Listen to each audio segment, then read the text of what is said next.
All right, we got our marker flags. We're ready to hit the road. We're gonna head to York County and do some roller crimping. Got my block on my seat.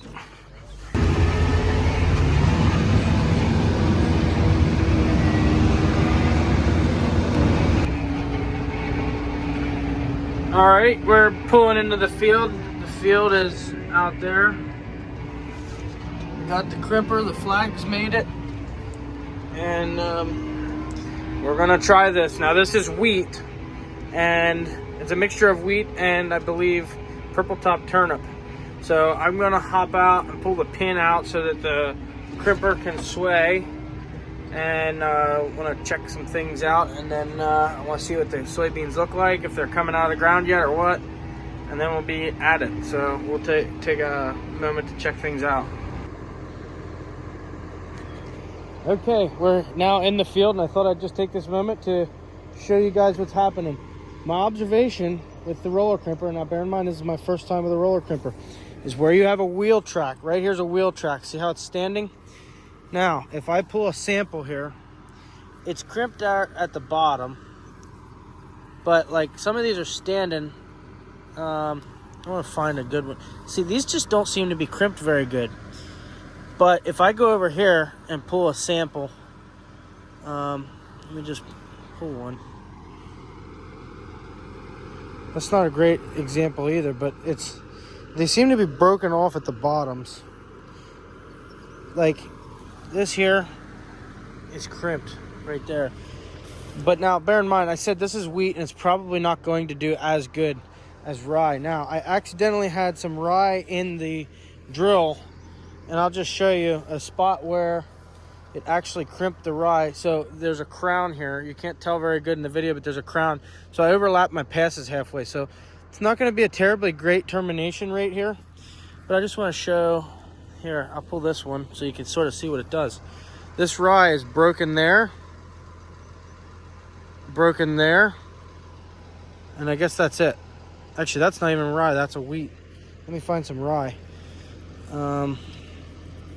Here's some rye that's crimped there, there.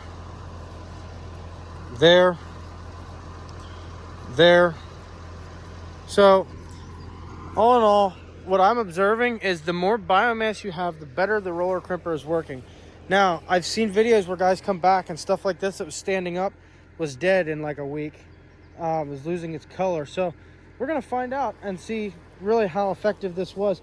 Ultimately though, I can still come back with herbicide to finish the job of terminating. This is doing a partial job, I guess you could say, of termination. The other thing I wanted to make a note of would be the turnips. So we have it's busted there, it's crimped there, and the head's crimped. So I don't know, say what you will about it. Here's a crimped stalk, but like if I just pull a random one, I don't know that you could. Okay, yeah, it is actually crimped right there. That one's crimped, and there should be a crimp. Yeah, the head is crimped. I don't know if you can see there. Not the greatest job, but it is doing it. And I think, like I noticed that some of these there, like when I was picking them up, don't appear to be crimped. But if you just bend it a little bit, you'll see it is actually fractured. And when these are in anthesis, which if you look, that means there's anthers. So if you look, let me zoom out so you can, or zoom in a little bit. There we go. You can see there's anthers on there. That is what we're looking for. That means that this stuff here is at a very sensitive stage. The flowers are coming off of this. And these yellow flowers are that purple top turnip, I believe. The barley is at anthesis. The rye is not quite at anthesis. However, I'm not here to terminate rye. There's just some volunteer rye. But you can see what was done, what was not done. And I think when we come back, we'll see that even the stuff that's still standing has a crimp to it. If I don't know. We're going to find out. Like I said, if there's not level ground, it doesn't seem to be doing a terribly great job, but we're going to find out. I also wanted to show you, since these soybeans were already planted, actually this one There's one laying on the surface. Oh no, that's not. That's actually just the shell, the hull. So these soybeans are at what you call the cotyledon stage. So look at that. There's already a living root in the soil, and it's thinking about pushing out that trifoliate, or that next group of leaves there. So yeah, if you look careful, here's another right here. It's about to come out. So it's not doing damage to the soybean. I have yet to find a broken soybean. Here's a soybean that's not broken. Like, here's some soybeans. I don't see any damage to the soybeans.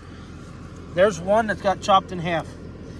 There's one that's not. So say what you will about planting ahead. We'll know when we get in the combine whether it worked or not.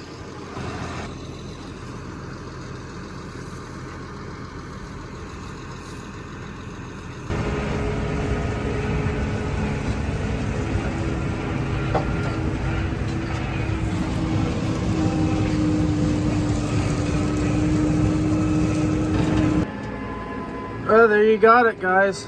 We're done. I can't really see anything out the back window, but it's roller crimped. I got my flags put back on. That side I put a flashlight, magnetic flashlight, with hopes that people don't plow into me, being 15 feet wide. So we're gonna head home. We're gonna try and come back here in the next 2 weeks, week and a half, something like that, maybe in a week. I want to know what the termination rate is, if we actually got a successful kill on this cover crop. And yeah, I'll keep you guys posted. I appreciate you guys checking in. Come back this fall and see what the combine tells us. And also, please check out, if you're into the regenerative side of things, you know, we're experimenting. I know that a lot of people have done this sort of thing, but I haven't. This is new to me. Go ahead and check out some of my other videos. I'm going to also be doing some planting green of some corn on a test plot. It's only a few acres, nothing like this. To know if I can get away with planting through some very difficult biomass for next spring, like hairy vetch and cereal rye with a no-till planter. So we're going to do some other things. Please check those out. Stay tuned on the channel for more updates. I know I don't get them edited very quick, but I'll try and keep the videos coming. Thank you guys. God bless you. See ya.